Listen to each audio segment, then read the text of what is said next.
ইতিপূর্বে আজকে সিরিয়া বিজয় হয়ে গেছে, স্বৈরাচাররা থাকতে পারে না। আফগানিস্তান বিজয় হয়ে গেছে, শ্রীলঙ্কার বিজয় হয়েছে, বাংলাদেশের বিজয় হয়েছে। সুতরাং আগামীতে এই দিল্লি, মুম্বাই, কলকাতা, আসাম, ত্রিপুরা সব হবে মুসলমানের, ঠিক না বেঠে? তৈরি হয়ে যাও গজওয়াতুল হিন্দের জন্য। গজওয়াতুল হিন্দে तमाम পৃথিবী থেকে 200 কোটি মুসলমানের সাথে লড়াই করার জন্য প্রস্তুত হয়ে যাও। একটা মুনাফিক ঠাঁই পাবে না, একটা মুনাফিককেও ছাড় দেওয়া হবে না। রাজি আছেন কারা কারা? দুহাত তুলে আল্লাহ দেখান, লিল্লাহি তাকবীর। গজওয়াতুল হিন্দ আসতেছে, গজওয়াতুল হিন্দ। ইতিপূর্বে সংবাদ চলে আসছে পশ্চিম দিক থেকে সূর্য উঠবে খুব দ্রুত। এটা কিসের আলামত? কিসের আলামত? কিয়ামতের আলামত এটাও যে গজওয়াতুল হিন্দ হবে। যারা সেই আল্লাহর পক্ষে, রাসূলের পক্ষে সেই গজওয়াতুল হিন্দে শরীক হয়ে যাবে, যারা শহীদ হয়ে যাবে, আল্লাহ বিনা হিসেবে জান্নাত দিয়ে দিবেন। কবরে মুনকার নাকির আসবে না, মৃত্যুর যন্ত্রণা হবে না। আর গজওয়াতুল হিন্দের ডাক দিলে পরে যারা ঘরে বসে থাকবে মুনাফিকের মতো, নবী বলেন এরা মুনাফিক হয়ে মরবে। সুতরাং আপনারা কি কাপুরুষের গোলামি করে মুনাফিক, কাফির, বেঈমান হয়ে মরতে চান, নাকি আল্লাহর ভালোবাসা, আল্লাহকে ভালোবেসে, রাসূলকে ভালোবেসে, ঈমানদার হয়ে আল্লাহকে ভালোবেসে মরতে চান? 800 কোটি মানুষ আছে, 600 কোটি মানুষ যাদের ঈমান নাই। কুকুরের দাম আছে, এদের দাম নাই। আমেরিকার প্রেসিডেন্ট ডোনাল্ড ট্রাম্প, ওইটা আমেরিকার প্রেসিডেন্ট হতে পারে, কিন্তু হচ্ছে কুত্তাবালা। নরেন্দ্র মোদী ভারতের প্রেসিডেন্ট হতে পারে, হচ্ছে কুত্তাবালা। অং সান সু চি বার্মার প্রেসিডেন্ট ছিল, কিন্তু হচ্ছে শুকুরবালা। এই দেশের যে স্বৈরাচার হাসিনা ছিল, হচ্ছে কুত্তাইবালা। কেন ভালো? যাদের ভিতরে কোরআন নাই, যাদের ভিতরে ঈমান নাই, একবার মসজিদেও যায়, মন্দিরেও যায়, এরা ঈমানদার যদি না হয়, কোরআন যদি ভিতরে না থাকে, ইসলামের বিরুদ্ধে যারা যায়, এরা কুকুরের চেয়ে নিকৃষ্ট। এতবার আমি কথাটা বলছি, এটা কি আমি আমার নিজের থেকে বললাম না আল্লাহ বলছেন? কার কথা? কার কথা? বলেছিলেন প্রধানমন্ত্রী মানে যদি আল্লাহর কোরআন মানে, ওই কসুর প্রধানমন্ত্রী মানি না যে প্রধানমন্ত্রী আল্লাহর কোরআন মানে না। ডক্টর ইউনূস সাহেব যদি আজকে কোরআনের বিরুদ্ধে কথা বলে, আমরাও ডক্টর ইউনূস সাহেবকে মানবো। এই জন্য যে উপদেষ্টাগুলো নাস্তিক বামপন্থীদেরকে ডক্টর ইউনূস সাহেব আপনি বসাইছেন, এরা যদি আল্লাহর কোরআনের বিরুদ্ধে করতেছে এখনো পর্যন্ত, যারা সিনেমা নিয়ে ব্যস্ত, এই দেশে যারা ব্যভিচার নিয়ে ব্যস্ত, যারা সমকামিতা নিয়ে ব্যস্ত, লাঠি মেরে এদেরকে বের করে দেন, ঠিক না বেঠিক? কারণ এই দেশের 18 কোটি মুসলমান, কোন নাস্তিক, বেঈমান, সমকামী লোককে বাংলাদেশের উপদেষ্টা হিসাবে মানতে রাজি না, ঠিক না বেঠিক? এই জন্য আল্লাহর কোরআনের আইন যদি ভালো না লাগে, স্বৈরাচার গেল দিল্লিতে, বাংলাদেশে এখনো যদি এরকম হয় যে আমরাও আসছি, আমরাও কোরআনের আইন বন্ধ করে দেব, যেখানে মনে চায় সেখানে দাও, ইসকনের দালালেরা, তোমাদেরও যদি মনে চায় কোরআনের বিরোধিতা করার, এটা গুজরাট নয়, এটা দিল্লি নয়, এটা মুম্বাই নয়, এটা ইন্ডিয়া নয়, বাংলাদেশে মুসলমানদের সামনে বসে বসে আল্লাহর কোরআনের বিরুদ্ধে আইন করবা, জিহ্বা টেনে ছেঁড়া হবে, ঠিক না বেঠে? আল্লাহর কোরআনের বিরুদ্ধে যারাই কথা বলবে, এদেশে হিন্দু থাকবে কোনো বাধা নাই, এদেশে খ্রিস্টান থাকবে কোনো বাধা নাই, এদেশের ভিতরে বৌদ্ধ থাকবে কোনো বাধা নাই, কিন্তু সন্ত্রাস জঙ্গিদেরকে বাংলার জমিনে কোরআনের বিরোধিতাকারীদেরকে কোনো ঠাঁই দেওয়া হবে না। হাসিনার সাথে দিল্লি গিয়ে তোমরা পারে জমাও, ঠিক না বেঠে?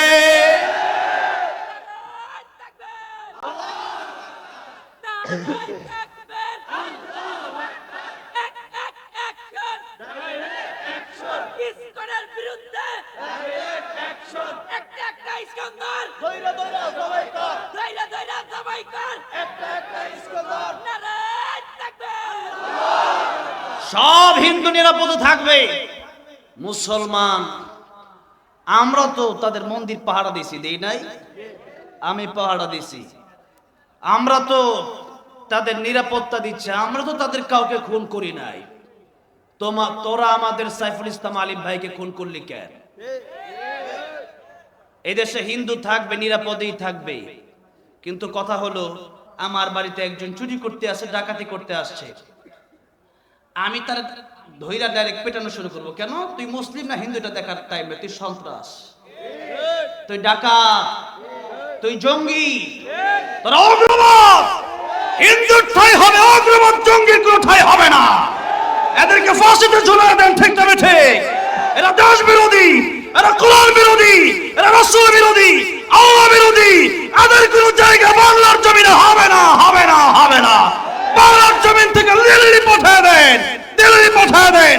আল্লাহর কোরআনের পক্ষে কথা না বলতে পারলেও বিরোধিতা করা যাবে না। তোমাদের মন্দিরে গিয়া তোমাদের বিরুদ্ধে তো আমরা বলি নাই, তোমাদের গীতার বিরুদ্ধে আমরা বলি নাই, তোমরা কোরআনের বিরুদ্ধে কেন বলবা? সংখ্যালঘু নাম দিয়া এদেশে একটা চাবি ঘোরানো হচ্ছে। কি ঘোরানো হচ্ছে? চাবি ঘোরানো হচ্ছে দেশটার ভিতরে একটা দাঙ্গা হাঙ্গা লাগাই দেওয়ার জন্য। তবে কথা হচ্ছে আমরা আল্লাহকে ভালোবেসে মরতে চাই, কারণ আমরা জানি এই জীবন জীবন নয়, আরো জীবন আছে। এই জীবন নিয়ে যাবে সেই জীবনের কাছে, আর সেটাই হচ্ছে আনন্দের দিন, সেটাই হচ্ছে শান্তির দিন। এই জন্য আপনারা আমার কথাকে উড়িয়ে দিতে পারেন, কিন্তু রাসূলের কথাকে উড়াতে পারেন না। আপনারা আমার কথাকে উড়িয়ে দিতে পারেন, আল্লাহর কথাকে উড়িয়ে দিতে পারেন না। ওয়ামান আসতাকু মিনাল্লাহি কিলা। আল্লাহর কথার চেয়ে সত্য কার কথা আছে? রাসূলের কথার চেয়ে সত্য কার কথা আছে? এই জন্য মাহফিলগুলোতে যারা আলেমরা কথা বলবেন, গজওয়াতুল হিন্দ নিয়ে কথা বলবেন। গজওয়াতুল হিন্দে যখন ডাক দেওয়া হবে, সেই যুদ্ধটা হবে ইসলামের বিজয়ের যুদ্ধ, সেই যুদ্ধ হবে মুসলমানদের বিজয়ের যুদ্ধ। সেই যুদ্ধে নবীজি বলেছেন অবশ্যই মুসলমানরা ইমানদাররাই বিজয় লাভ করবে। আল্লাহু আকবার। এই জন্য আমরা প্রস্তুত আছি না নাই? আছি। আমাদেরকে অনেকেই বলে এগুলো দিয়ে কি করবেন? অনেকেই বলে যে যুদ্ধের কথা বাদ দিয়ে অন্য কথা বলেন। আমরা এই দেশের ভিতরে পুলিশ, আর্মি, মিডিয়ার র্যাব আছে না নাই? কেন? দেশ পাহারা দেওয়ার জন্য। কারণ আমরা আমাদের ঈমান আছে। অবশ্যই আমরা আল্লাহর কোরআনকে ভালোবাসি, রাসূলের সুন্নাহকে ভালোবাসি। তবে এটাও মনে রাখতে হবে দেশের ভালোবাসাও ঈমানে আছে না নাই? দেশের ভালোবাসা এটাও ঈমান। আমার নবী দেশকে ভালোবেসেছেন, মক্কাকে ভালোবেসেছেন, মক্কাতুল মুকাররমাকে ভালোবেসেছেন। এজন্য আমরাও দেশকে ভালোবাসি। ঈমানের জন্য, ঈমান রক্ষার জন্য যেমন যুদ্ধ করতে পারি, আমার দেশকে বাঁচানোর জন্য 20 কোটি মানুষ আমরা এক হয়ে যুদ্ধে নামতে রাজি আছি না নাই? আছি।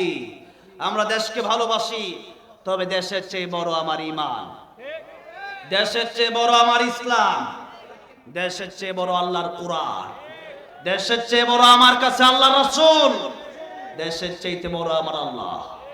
ঠিক না বেঠে? এই জন্য দেশের জন্য আমরা লড়ব। তবে গজওয়াতুল হিন্দ যখন শুরু হয়ে যাবে, এটা হবে মুসলমানের এবং কাফেরের মধ্যে চরম যুদ্ধ। সেই যুদ্ধে মুসলিমরা বিজয়, যারা বেঁচে যাবে এরা হয়ে যাবে পাক্কা ইমানদার গাজী, আর যারা শহীদ হয়ে যাবে এদেরকে আল্লাহ বিনা হিসেবে জান্নাত দান করবেন। সুতরাং আমরা কি দুনিয়া চাই না জান্নাত চাই? কি চাই? আমার মনে হচ্ছে খুব দ্রুতই পশ্চিম দিক থেকে সূর্য উঠে যাবে। আর নবীজি বলেছেন দুই সময় তওবা আর কবুল হবে না। একটা হলো যখন মৃত্যুর গড়গড়া শুরু হয়ে যাবে, আরেকটা হলো যখন পশ্চিম দিক থেকে সূর্য উঠবে। এই জন্য এখন তওবা করে ভালো হয়ে যান, সময় খুব কাছে, কিয়ামত খুবই কাছে। এই জন্য তওবা যদি এখন না করতে পারেন, আর যদি কোনোদিন পশ্চিম দিক থেকে সূর্য উঠে যায়, সেদিন থেকে আর তওবা কবুল হবে না। এই জন্য এখনই তওবা করবেন, আজকেই তওবা করবেন। রাজি আছেন না নাই? কারণ আগামীতে বাঁচবো কিনা আমরা জানি না। জানি আমরা আগামীতে থাকবো কি থাকবো না সেটা আমরা জানি। আগামীকাল আমরা থাকবো কি থাকবো না সেটা আমরা জানি না। আব্দুল্লাহ ইবনে হুযাফা বললেন, ও রোমের কুকুর, তোর মেয়েরও দরকার নাই, তোর জমিরও দরকার নাই, আমার কিচ্ছু দরকার নাই। আমি চাই আমার আল্লাহকে, কারণ মাল্লাহুল মাওলা ফালাহুল কুল। যে আল্লাহকে পেয়ে গেল সে সব পেয়ে গেল। আল্লাহু আকবার। এই জন্য আমরা দুনিয়া চাই না, আল্লাহকে চাই। দুনিয়াকে যদি ভালোবাসেন, পানি মুট করে নিলেন, বলেন পানি হাতের ভিতরে কত থাকবে? থাকবে? থাকবে না। দুনিয়াটা এরকম, যতই মুট করতে চাবেন ততই দুনিয়া আপনার কাছ থেকে দূরে সরে যাবে। আর আল্লাহকে যদি ভালোবাসেন, আল্লাহ দুনিয়া দিবে ফিরিয়ে আখিরাতের সাথে। এই জন্য আল্লাহ রাব্বুল আলামিন বললেন, ওয়াল্লাযীনা আমানু আশাদ্দু হুব্বান লিল্লাহ। ঈমানদার যারা হবে তাদের অন্তরে সবচাইতে বেশি ভালোবাসা থাকবে কার জন্য? আব্দুল্লাহ ইবনে হুযাফা বললেন, আমি আল্লাহরে ভালোবাসি, আল্লাহর জন্য আমি সব কিছু করব, তোর জন্য কিচ্ছুই করব না, দুনিয়া হারায় ফেলবো। আর দুনিয়ার তো দাম আল্লাহর কাছে নাই, তো দুনিয়া দিয়ে আমি কি করব? দুনিয়ার দাম যদি আল্লাহর কাছে মশার পাখার সমান হতো, একটা কাফেরকেও আল্লাহ রাব্বুল আলামিন এক গ্লাস পানি পান করতে দিতেন না। সুতরাং আমি দুনিয়া দিয়ে কি করব? আমি তো আল্লাহরে ভালোবাসি, যে আল্লাহ আমারে বানিয়েছেন, আবার যে আল্লাহর কাছে আমার ফিরে যেতে হবে। 7 দিন পর্যন্ত জেলে আটকে রাখা হলো আব্দুল্লাহ ইবনে হুযাফা রাদিয়াল্লাহু আনহুকে। এরপরে ডাক্তার পাঠানো হলো, দেখো কি অবস্থা। ডাক্তার গেল দেখার জন্য, গিয়া দেখতেছে মনে হয় মরে যাবে, মৃত্যু সজ্জায় মনে হয় শায়িত। ডাক্তার এসে বলল, রোম সম্রাট আব্দুল্লাহ ইবনে হুযাফা মনে হয় মরে যাবে। রোম সম্রাট বলল, তারে খাবার দিয়ে আসো। কি দিবা তাও বলে দিচ্ছি, দিবা তুমি শুকরের গোশত আর মদ। হালাল না হারাম? তবে জীবন বাঁচানোর জন্য তখন খাওয়া জায়েজ না। জীবন বাঁচানোর জন্য মদ, অথবা অনেক আপনার কোন রকম কিচ্ছু নাই, এমন জায়গায় গেলে শুধু মদ আছে, তখন আপনার গলা সঙ্গে মরে যেতে পারেন, তখন খেতে পারেন, এটা জায়েজ আছে। আব্দুল্লাহ ইবনে হুযাফার ঈমান কেমন? 7 দিন না খাওয়া। আমি প্রথমেই বলেছিলাম, ঈমানদাররে যত মারে ঈমানের পাওয়ার তত বাড়ে। আব্দুল্লাহ ইবনে হুযাফা রাদিয়াল্লাহু আনহু 7 দিন পর যখন তার সামনে মদ আর শুকরের গোশত নিয়ে যাওয়া হলো, আব্দুল্লাহ ইবনে হুযাফা রাদিয়াল্লাহু আনহু বলল, ডাক্তার এই মদ আর শুকরের গোশত সরাবি না, আমি লাথি দিয়া সরাবো। আল্লাহু আকবার। ডাক্তার কয়, পাওয়ার তো কম না, 7 দিন খায় না, তো পাওয়ার কোথা থেকে? আমি বলি 7 দিন খায় না, শরীরের পাওয়ার নাই, কিন্তু ঈমানের পাওয়ার আছে না নাই? আব্দুল্লাহ ইবনে হুযাফা, আল্লাহ বলছেন, লাহুম কুলুবুন লা ইয়াফকাহুনা বিহা ওয়া লাহুম আ'য়ুনুন লা ইউবসিরুনা বিহা ওয়া লাহুম আযানুন লা ইয়াসমাউনা বিহা উলাইকা কাল আন'আমি বাল হুম আযাল উলাইকা হুমুল গাফিলুন। কলব আছে, কলব দিয়া দুনিয়ার সব বুঝলো, কিন্তু আল্লাহর কোরআন বুঝলো না, আমার আল্লাহর এই চিনলো না, সৃষ্টিকর্তাকে চিনলো না। দুনিয়ার সব চিনলো, সৃষ্টিকর্তাকে যদি না চেনে, অথচ একটা কুকুরও তার মালিক চেনে। আর মানুষ যদি মালিক না চিনি, আসাবে কাফের কুকুরটা জান্নাতে যাবে, যাবে কি যাবে না? আসাবে কাফের কুকুরটা জান্নাতে যাবে, আর আমি মানুষ হয়ে যদি জান্নাতে না যাই, তাহলে বলেন তো দেখি, কুকুর ভালো না আমি ভালো? মানুষ হয়ে যারা কিয়ামতের ময়দানে জাহান্নামে যাবে, সেদিন তারা আফসোস করে বলবে, মানুষ না হয়ে যদি কুকুর হয়ে যেতাম, বিড়াল হয়ে যেতাম, শুকর হয়ে যেতাম, আজকে কত ভালো ছিল রে। দুনিয়া থেকে এই কিয়ামতের ময়দান পর্যন্ত আমরা এসেছি। সেই দিন কুকুর, গরু, বিড়াল এদের বিচার হবে, কিন্তু বিচার শেষে আল্লাহ এদেরকে মাটি বানিয়ে দেবে, আর মানুষ মাটি হবে না। নদীর জবান আছে, নদীর জবান থেকে আল্লাহর নামের জিকির বন্ধ হয়ে গেলে নদী মরে যায়। গাছের জবান আছে, গাছ যদি আল্লাহর জিকির বন্ধ করে দেয় গাছের মরণ হয়ে যায়। কিন্তু মানুষ আল্লাহ রাব্বুল আলামিনের বিরোধিতা করে, আল্লাহর নাফরমানি করে, মানুষের মরণ হয় না। এর কারণ কি? পরীক্ষার হলে পরীক্ষা দিতে গেলেন ইংলিশ সাবজেক্টে, আপনি বাংলা হাটিম হাটিম টিম তারা মাঠে পারে ডিম, তাদের খারা দুটো সিং বাংলা কবিতা লিখছেন, 4-5 পৃষ্ঠে একটা কবিতাই লিখছেন। এরপর আবার দাঁড়ালেন, 7 পৃষ্ঠা দেন। স্যার দেখতেছে আপনি ইংলিশ সাবজেক্টের জায়গায় আপনি বাংলা কবিতা লিখতেছেন। এরপরও স্যার আপনার খাতা দিবে, পৃষ্ঠা দিবে, দিবে কি দিবে না? স্যার কিছু বলবে না। স্যার আপনারে বলবে যত পৃষ্ঠা লাগে নে, যা মনে চাই লেখ, কথা হবে, দেখা হবে রেজাল্টের বেলায়। আল্লাহ রাব্বুল আলামিন বললেন, আল্লাযী খালাকাল মাউতা ওয়াল হায়াতা লিয়াবলুয়াকুম আইয়ুকুম আহসানু আমালা। আমি আল্লাহ মরণ সৃষ্টি করলাম, হায়াত সৃষ্টি করলাম। মরণের কথা আল্লাহ আগে বললেন, মরণের কথা আল্লাহ আগে বললেন। আল্লাহ রাব্বুল আলামিন আগে বলে বোঝালেন, আমরা ছিলাম আগে মৃত, এখন জীবিত, আবার মরে যাব। আসল জীবন শুরু হবে কবরের জীবন থেকে। নবী বলেন, আল কাইয়িসু মান দানা নাফসাহু ওয়া আমিলা লিমা বাদাল মাউত। প্রকৃত জ্ঞানী ওই ব্যক্তি যে ব্যক্তি নিজের নিয়ে চিন্তা করে, আত্মসমালোচনা করে। আর আমরা পরের সমালোচনা যত বেশি করি, নিজের নিয়ে তত আমরা ভাবি না। অমুক খারাপ, তমুক খারাপ। মানুষের বিরুদ্ধে যারা গীবত করেন, আল্লাহ রাব্বুল আলামিন বললেন, ওয়ালা ইয়াগতাব বা'দুকুম বা'দা। তোমরা একজন আরেকজনের বিরুদ্ধে গীবত করবা না। যদি করো, আইয়ুহিব্বু আহাদুকুম আন ইয়াকুলা লাহমা আখিহি মাইতান ফাকারিহতুমুহু। তোমরা কেমন কেউ আছে, এমনটা কি কেউ তোমরা পছন্দ করো যে তোমরা তোমাদের মৃত ভাইয়ের কাঁচা গোশত খাবে? এটা কি কেউ পছন্দ করে?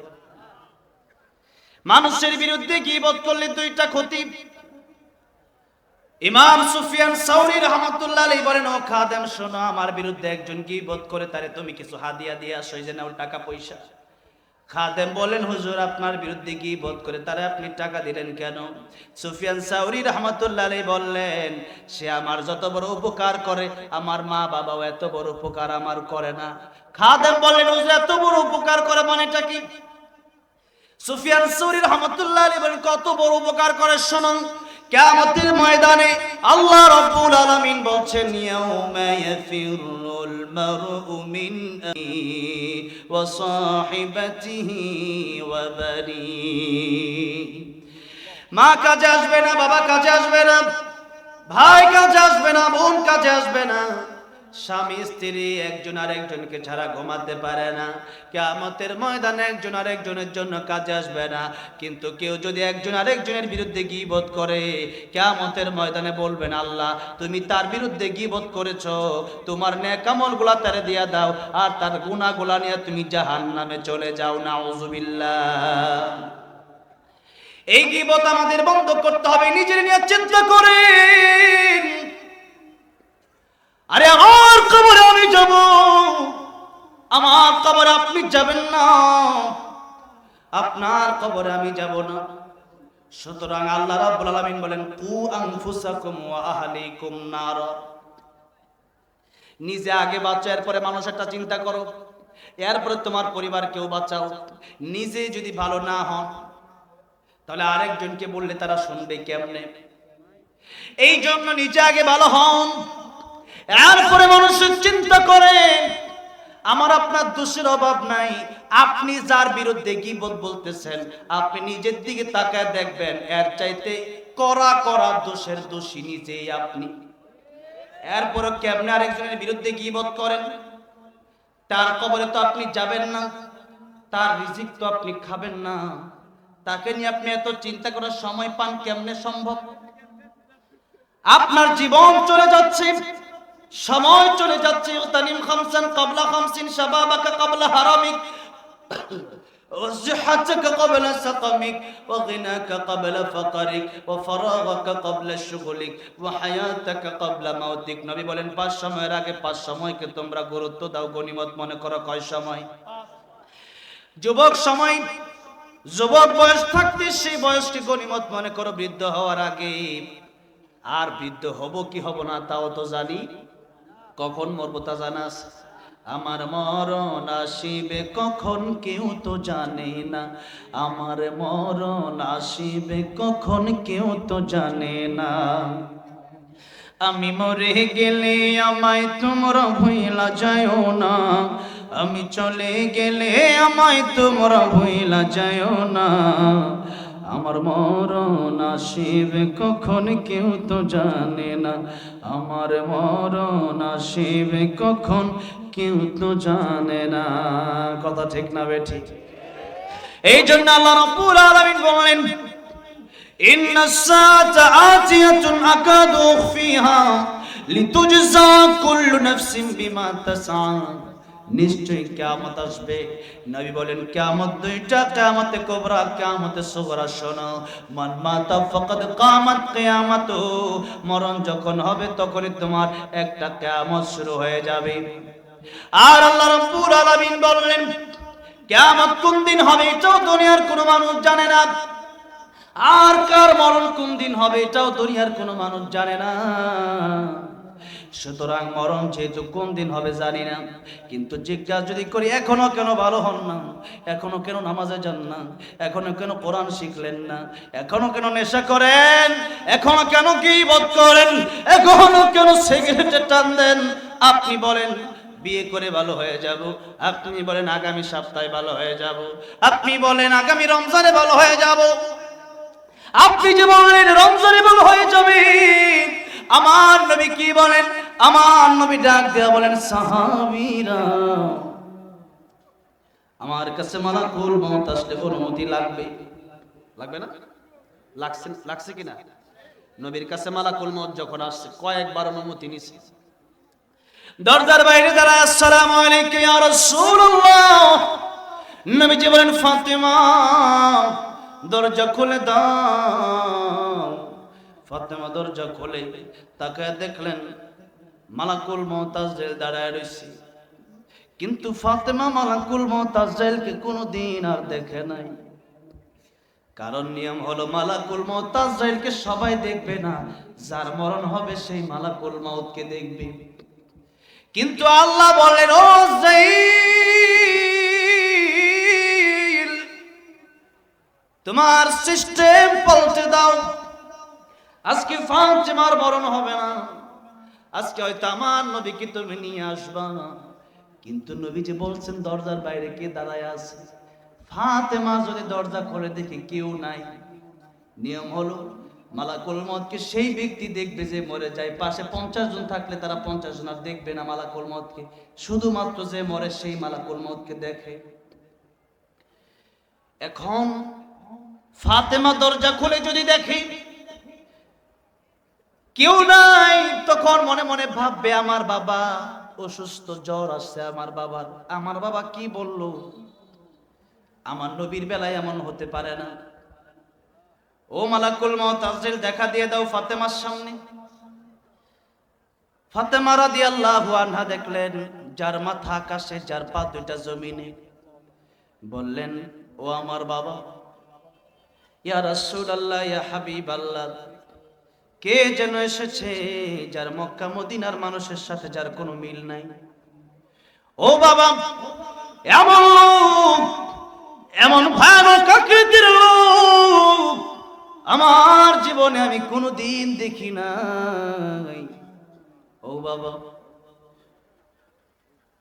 এমন লোক দেখি নাই। উনি কি? নবী বললেন মালাকুল মউত। নবী তাকায় দেখলেন মালাকুল মউত দরজার বাইরে দাঁড়িয়ে আছে। নবী বললেন, মার এটা মালাকুল মউত, দুনিয়ার সব সাত কর্তনকারী। ফাতেমা বললেন, বাবা এমন সময় আসবে কেন? নবীজি বললেন, আমার কাছে অনুমতি চাই, দরজা খুলে দাও, আসতে বলো। ফাতেমা বলেন, না আমি আসতে দেব না, আপনাকে নিয়ে যাওয়ার জন্য এসেছি। আপনি চলে গেলে আমি বাবা বলে ডাকবো কারে? হাসান হুসাইন নানা বলে ডাকবে কারে? আপনাকে আমি যেতে দেব না। নবী বলেন, ফাতেমা রে, দুনিয়ার মানুষের কাছে মালাকুল মউত আজরাইল অনুমতি চায় না। আমি নবী, আমি আল্লাহর বন্ধু, আমি রাহমাতুল লিল আলামিন। মালাকুল মউত আজরাইল আমার কাছে অনুমতি চাই, দরজা খুলে দাও, এটাই ভালো হবে। দরজা খুলে দেওয়া হলো। এখনো যান কবজ করেন। নবীজি কি বললেন, ইয়া রাসূলুল্লাহ, আল্লাহ আমারে পাঠাইছেন, বলছেন আপনি থাকতে চাইলে আল্লাহ বলছেন আপনাকে হায়াত দিবে, আপনি চলে যাইতে চাইলে নিয়ে যাব। নবী বললেন, হাত্তা ইয়াতিয়ানি জিবরাইল, জিবরাইল আসার আগ পর্যন্ত তুমি অপেক্ষা করো। ইতিমধ্যে জিবরাইল আমিন আলাইহিস সালাম চলে আসলেন। এবার নবীজি বলেন, আমি যাব না থাকবো। অনেক লম্বা ঘটনা। জিবরাইল আলাইহিস সালাম কোরআন শরীফের একটা আয়াত পড়লেন, ইন্নাকা মাইয়িতু ওয়া ইন্নাহুম মাইয়িতুন। ওগো নবী, এই পৃথিবীতে কেউ বাঁচতে পারবে না, কাফির বেঈমানেরাও মারা যাবে, আপনিও মারা যাবেন। ইয়া রাসূলুল্লাহ, ইয়া হাবিবাল্লাহ, আগে জানিয়ে দিয়েছেন আল্লাহ রাব্বুল আলামিন, কুল্লু মান আলাইহা ফানি ওয়া ইয়াবকা ওয়াজহু রাব্বিকা যুল জালালি ওয়াল ইকরাম। সব শেষ হয়ে যাবে, এই দুনিয়াটাই ধ্বংস হয়ে যাবে, একজনের কোনো মরণ নাই। জবান খুলে বলেন তিনি কে?